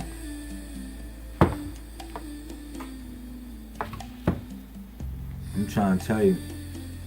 January 3rd, I know we into it. I know we don't be paying attention to Gregorian calendar, but January 3rd is like a day for me, like that really like it really hurts my soul, man. This was a bad day for me in such a way. This was the day my mom died. My mom died on this day, y'all. Yeah. She died on this day. This was like, this was the worst day ever. This was the worst day. It's all good. Yeah, it was the worst day, man. And when I found out the news that my mom passed away, I was on a bus. Man, I was on a bus. I was on a bus going up to Washington D.C., taking our children back to Washington D.C. And it was crazy, man. Like, oh man, if anything I'm gonna tell you, I'm not going to go into an emotional fit. I'm not going to bust out and start crying. I think I'm at peace with whatever happened. I'm truly at peace. I can say that now. You know, but you know, when I got the news, I was actually on a bus, and my cousin called me up and told me it, and it was like, yo, it just, I don't know, I didn't know what I can do, man. When I tell y'all about tests that we go through,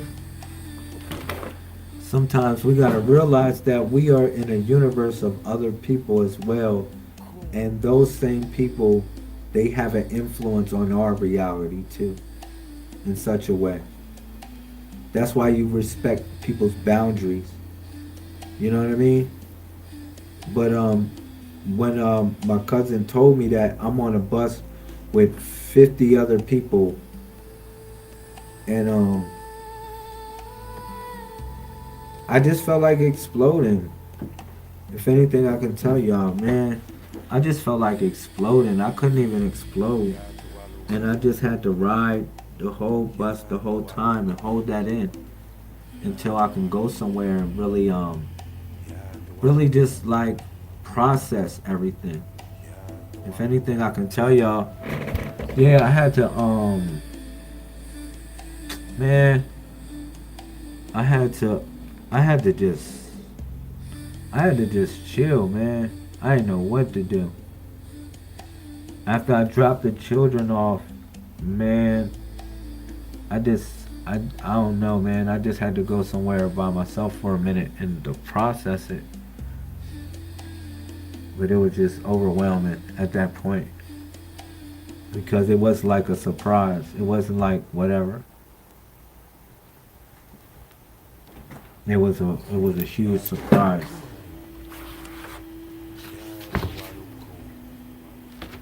Um, but my mom was a real loving person. If anything, I can tell y'all, man. She really loved the world. She really did her best for the world. You know, everybody knows that about her. Um, wow, I got off a topic real quick. I got off a topic, but hey, what's up, Indigo Go? What's up? Yo, man. Yeah. Let me speak about segment, man. I don't know, man. I don't know if I can do that. I don't know who I should speak on. I don't know if who should I speak on? One of these women. When did she move on into eternity? It was on January 3rd. January 3rd, what's that? 2000, it was, that was in 23.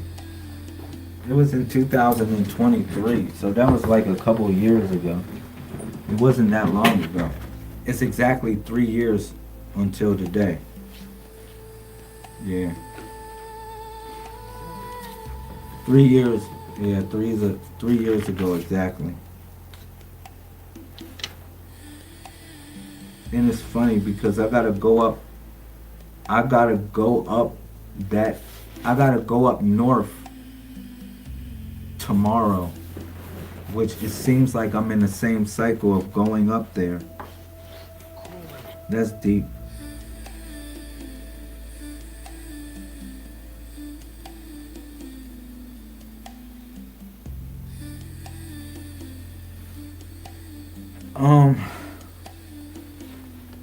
What y'all want to talk about? I wanted to read one of these powerful women real quick. And I just didn't know who I wanted to read from. I wanted to read one of these women that's powerful, man, because I wanted to connect to my message. Let me know when you touch down. Yeah, I'm coming up to Delaware. We have a property up in Delaware that we gotta deal with. So we're gonna be up in Delaware for the next couple days. For all our family in Delaware area. I don't know, Delaware, New York, New Jersey, DC, Baltimore. If you in that area, we're gonna be in that area. We can stage a get together. You know what I mean? We can stage a whole get together.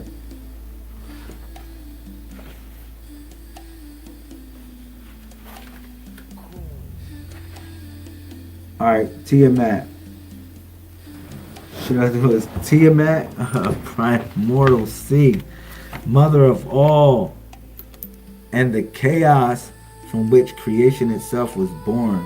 They remember me as a monster, the beast of destruction, but they fail to see the truth. I am not evil. I am the force that shapes the world, the chaos that births order, and the darkness that defines the light. Without me, there is nothing. In the beginning, there was only me and Apsu, the sweet waters. Together, we created the first gods, children born of our union. And for time, the heavens and the earth were harmonious. But harmony is fragile, and the gods were birthed. And the gods we birthed grew restless, defiant, and loud.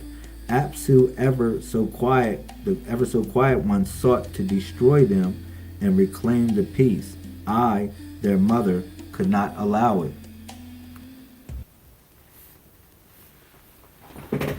So this is talk about Tiamat. All right. As you know, the earth was called Tiamat at once. It's talking about the goddess Tiamat. All right. The force that would destroy the insolence of creation and restore the primordial waters to their rightful place. I created monsters to serve me, serpents, dragons, and beings so fearsome that the gods trembled. I forged the great tablet of destinies and gave it to Kingu, my chosen champion, the leader of my army. Together we would remind the gods that I, Tiamat, am the source of all life and power, and I could take it away just as easily. Murdoch came to me with his net, his bow, and the winds at his command. The battle was fierce, but I did not falter. I summoned storms, waves, my power shaking the heavens and the earth. Yet despite my strength, Murdoch's cunning prevailed. He cast his net over me, pierced my heart with an arrow, and divided my body to create the heavens and the earth. They celebrate Murdoch as the hero, the bringer of order, but they forget that his triumph came from me. My body became the very foundation of their world, the dome of the sky, the seas, the land. Every breath they take is owed to the chaos I provided. Without my destruction, there would be no creation. They call me a monster, but I am the mother of gods, the source of existence. They call me, they see only my rage, my fury, but they do not see the necessity of my actions. Chaos is not the enemy of order, it is its foundation. Without chaos, there can be no creation, no transformation, no life. To you who read my story, know this: I am not just the sea or the chaos. I am the cycle itself. Destruction is not the end, but the beginning of something new. They fear me because I remind them that nothing is permanent, not even the gods themselves. My name is Tiamat. My name Tiamat is spoken with dread, but it is also spoken with reverence. I am the force that brings both terror and life, the mother who gives and takes away. Let my story remind you that creation comes at a cost, and that the forces you fear most are often the ones that shape your existence. I know y'all was waiting for the drop. Tiamat.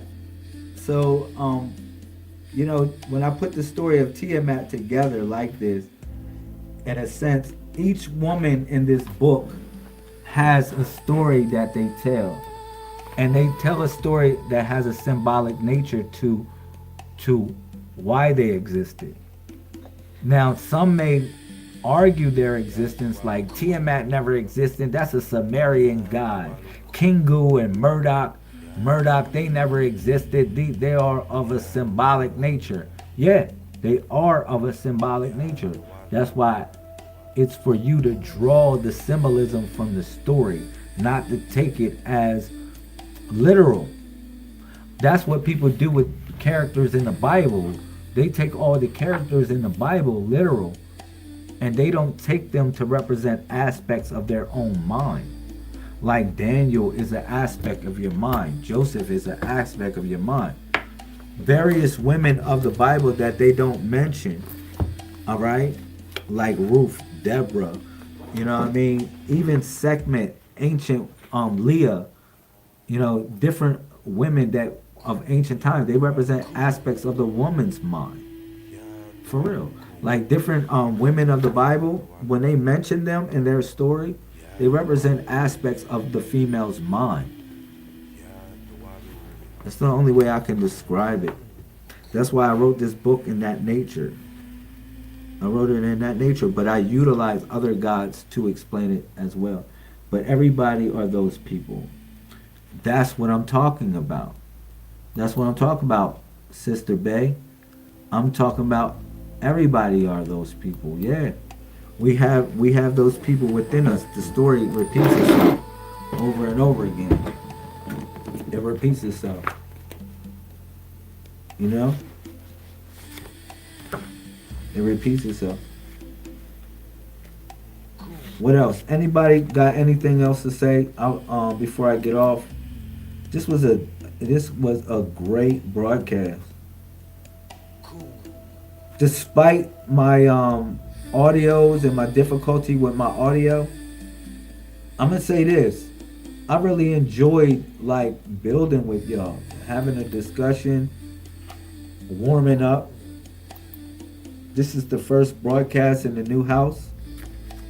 It's the first broadcast in the new house, y'all. And I feel at home already. I feel at home already. Ha! Yo, any comments? Facebook, YouTube, any comments, any questions before I get off about the discussion? Any questions? Somebody might ask me about the olfactory bulb. What made me come to these conclusions? Somebody can question the stuff, the information. If you question the information, let me know. Where did I get the 1 through 31 from? All right, it was actually decoded. It was not like I found it anywhere. It was just decoded. Where did I get the 361 degrees? It was decoded. Now, for anybody, I'm gonna say this: for anybody that want to help us with this land, for anybody that want to help us with the land, please link up with Thea. For anybody that want to link up with us and help us with the land, please link up with Thea. Please don't hit me up. I don't want to get in trouble with y'all females. Even though some of y'all beautiful and all of that, I don't want to get in trouble, y'all. Alright? I want to keep it professional in such a way. It's not saying that we ain't dating and everything. We gonna start dating. But we're gonna keep it cordial. I'm gonna read the book, then ask questions. You can get this book from Amazon. If you want, you can if you go on Amazon, it's let me see. How far? Yeah, let me see. Yeah, if you go on Amazon, it's only like $13.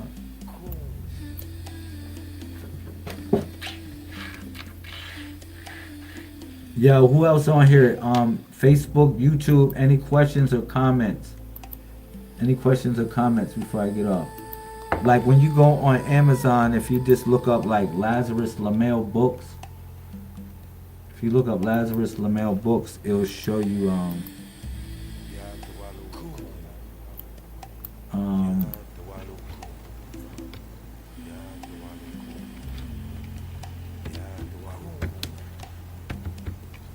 yeah, it'll show you like this.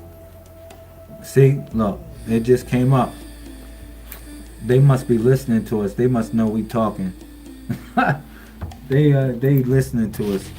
They clickbaiting us. They know what we doing. Look, there you go.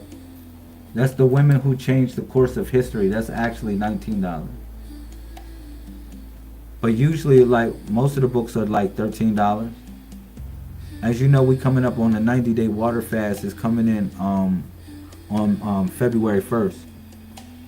So these are the books that I wrote. You see, I got children's books as well that I wrote to help children with math. If you have any children that are young of age, you know, I would say like this is from like 3 to 5. They're from 3 to 5. They can read Numberland, Lazarus in Numberland. Lazarus in Numberland is like I said, it's a series of book where I teach children math. I feel as though it's a different way that I teach the children math.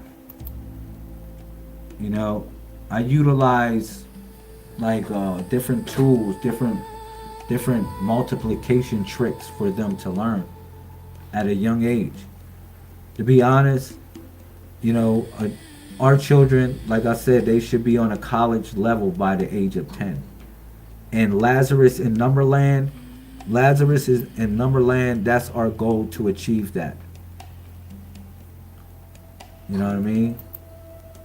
And these are the numbers 1 through 10, the secret door to Numberland.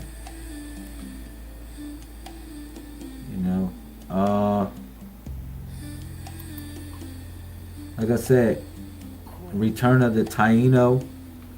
This right here is the Magic Stone book. This is where I do divinations.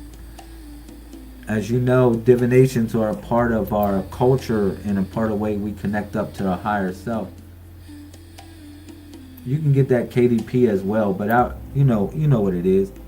I would rather just get something I can put in my hand, because this book right here, like if y'all want, I'll do a reading for everyone. Y'all want to do a reading? I'll do a reading before I get off. How about that? I'll do a reading. I'll pull one of the stones, and I'll see what the stone is saying. Give us some sacred advice. Now, when my mother was cremated, I actually took her ashes and I embedded her ashes in these stones. If y'all want to know, I embedded her ashes in these stones. And so these stones are a part of her and a part of me. I'm just saying. The symbols on the stones are ancient. They go back to thousands of years, and they have a symbolic meaning when it comes to divination. But what I'm telling you, these clay stone tablets were made from my mother's ashes. So when I pull these stones, I actually pull them with the intentions of speaking to my mother, to be honest. So if you would like for me to do a reading, I'm going to do a universal reading for anybody on here. For anybody on here, I'm going to do a universal reading.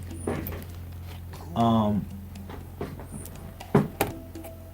I'm going to get some real advice from the other world. And get some advice from a higher frequency.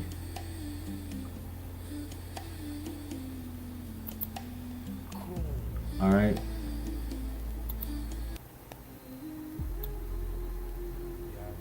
So if you hear, you can just do a couple breaths.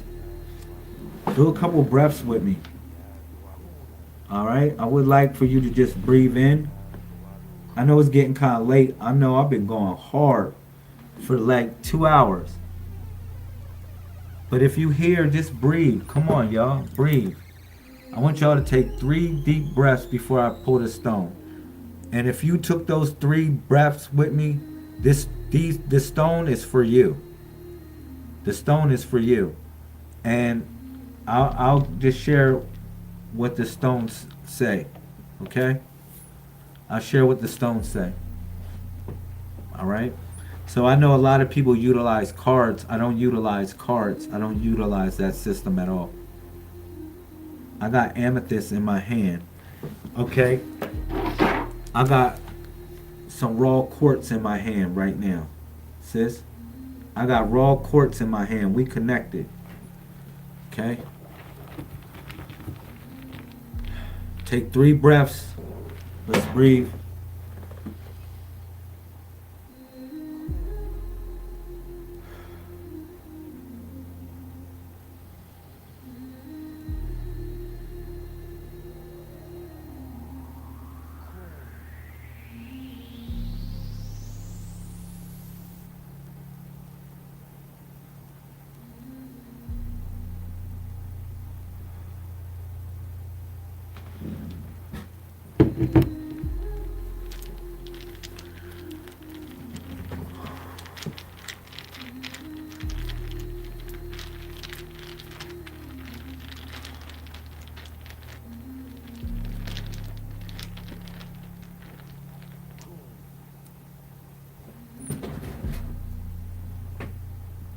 Rain. This symbol is called rain. All right. So what I'm gonna do is I'm gonna read this for y'all so we all can get an idea of what our guardian angels, or if you want to call it that, higher frequency is speaking to us. You know what I mean? Hold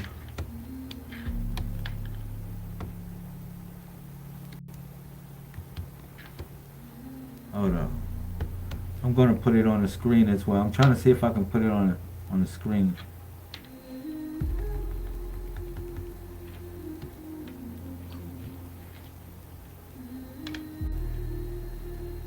See if I can put it on the screen. If I can, I'm gonna just read it. All right.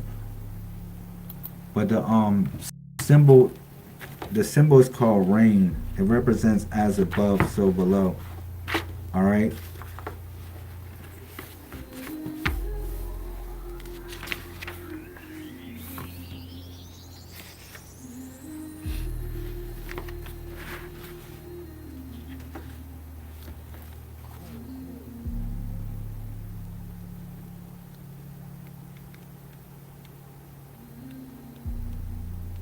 Yeah.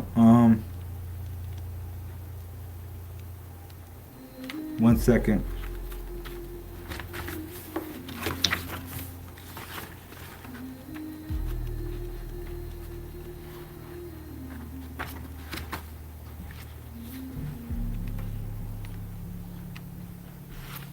So,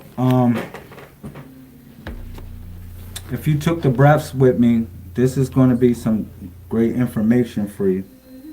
All right.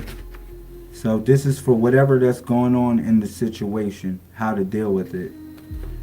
All right. So rain, hell, disruptive natural forces, elemental power, codex initiate of sacred upheaval, soul liberation, and the awakening storm.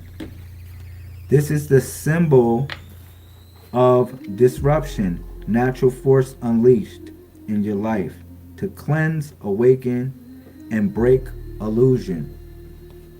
Matur, which is the name of this symbol, Matur.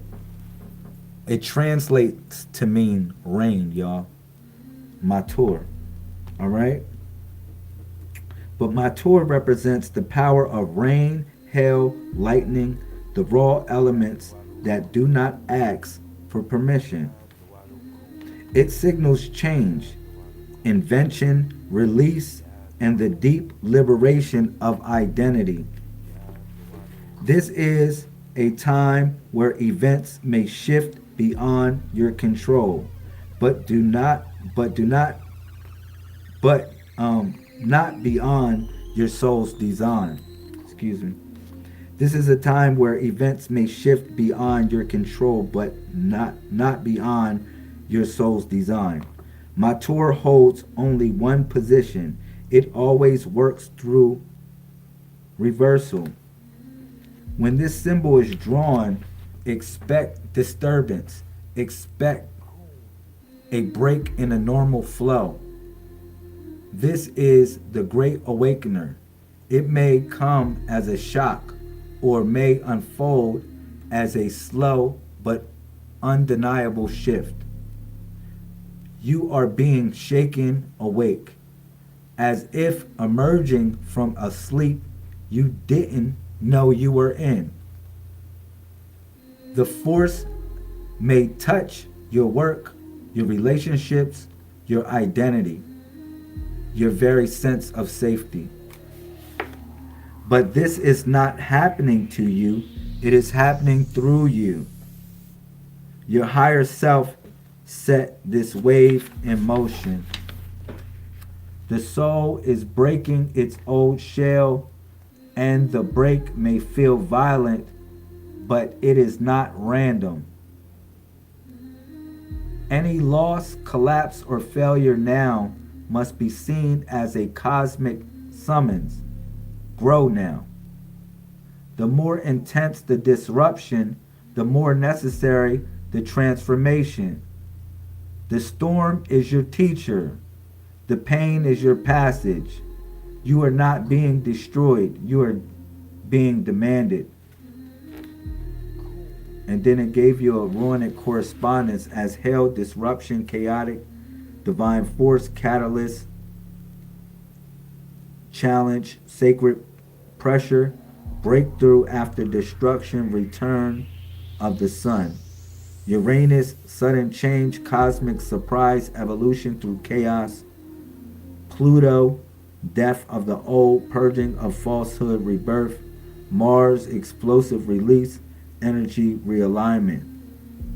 In numerology is 5, 9, and 11. 5 for chaos, freedom, rapid transition. 9 for endings, spiritual elevation through dismantling. And 11, awakening, divine mirror, soul uprising. And then I gave you a couple spiritual scriptures in reference to this, which is Job 37:6.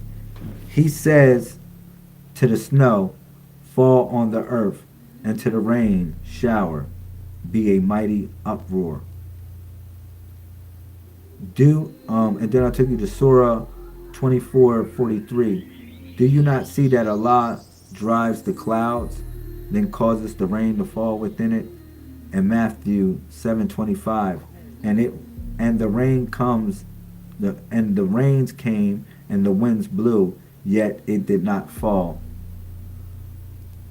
And then I took you to the Messiah Code Wisdom, which is, this is not collapse. This is the cosmos removing what no longer serves the you that is becoming. Activation phrase. I do not resist the storm. I accept the break. I awaken through what shakes me. You know, rain is like disruption. That's why, like, if you think of it like disruption, the normal flow of things changing in such a way, or what you perceive to be normal, it changed abruptly. But rain is always sometimes unexpected. But you can smell it coming. You can smell rain coming. Thus, you can smell the disruption brewing up.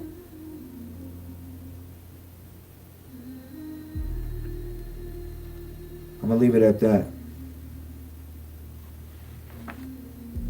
You know what I mean? A lot of wisdom in this. A lot of wisdom. All right?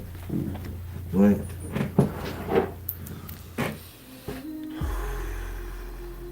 I'm sending out the signal right now. Sending out the signal. Cool. Thank you to everybody. This was a great broadcast. 747-24/7. 361 degrees. Kum and peace to the Messiahs. I love y'all. Ya Tawalu Kum. Ya Tawalu Kum. Ya Tawalu. Got any comments? Put it in the comment section on the way out, please. Ya Tawalu Kum. Kum. Kum.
just having a little bit of fun. You know what it is.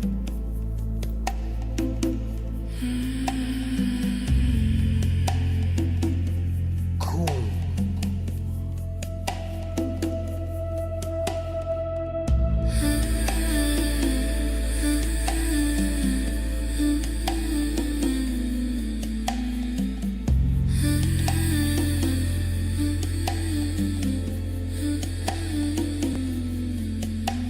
Coon.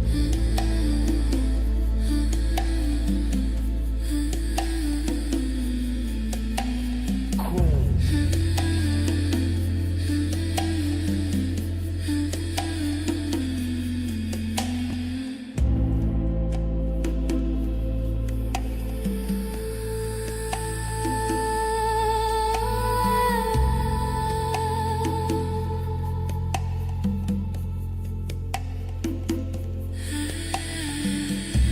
Ya Tualu Coon.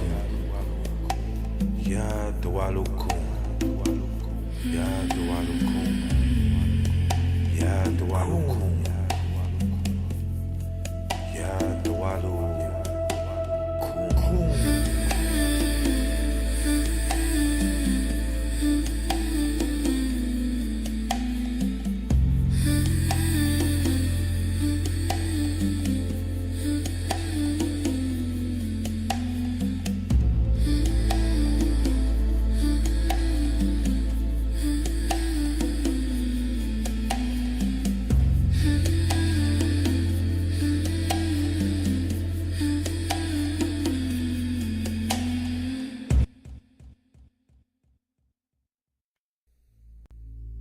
Coon. Ya Tualu Coon.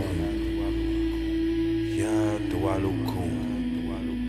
Ya Tualu Coon. Ya Tualu Coon. Ya Tualu Coon. Coon. Coon.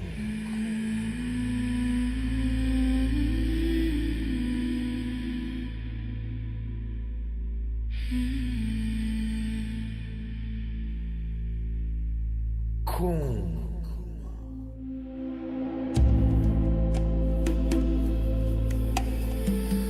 Coon.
Ya Tawalukum.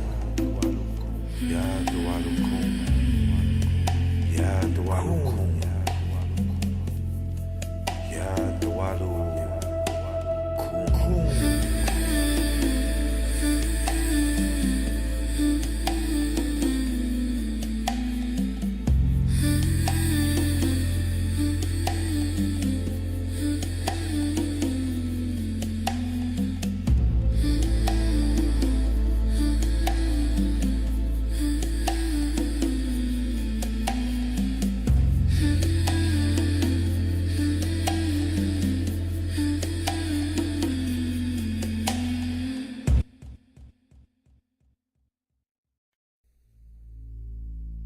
Ya Tawalukum.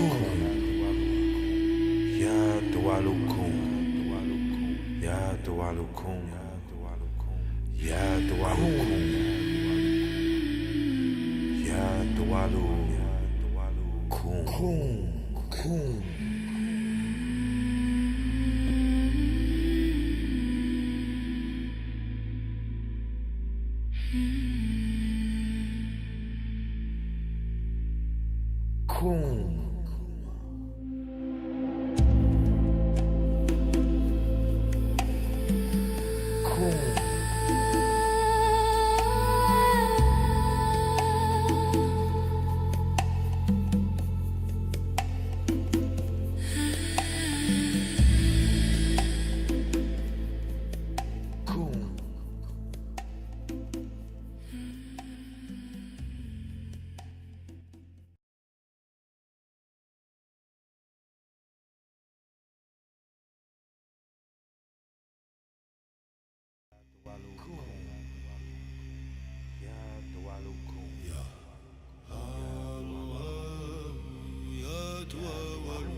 يا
Messiah code.